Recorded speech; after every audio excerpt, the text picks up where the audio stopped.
Back in 1963, the Beatles were really hitting their stride, working on their second album with the Beatles. One of the standout tracks from that record was their cover of Smokey Robinson and the Miracles' "You've Really Got a Hold on Me."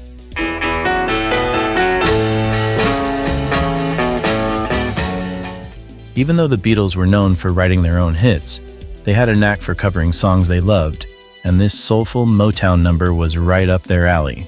At the time, Smokey Robinson's "You've Really Got a Hold on Me" wasn't blowing up the charts in the UK, but the Beatles had their ears on it.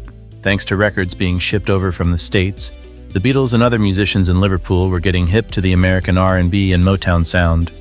They were always tuned in to what was happening across the Atlantic, and Smokey Robinson's music, with all its soul and emotion, caught their attention even before it became a big hit in the UK.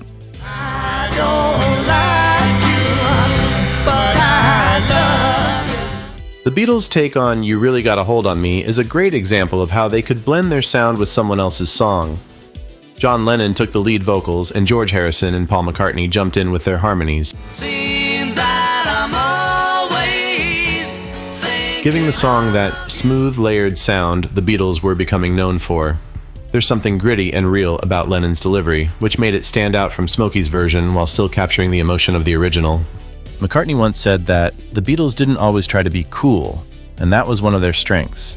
They pulled influences from all over the place, from rock to Motown to whatever felt right in the moment. Lennon's raw lead vocals on "You Really Got a Hold on Me" showed how they weren't afraid to mix rock energy with soulful ballads.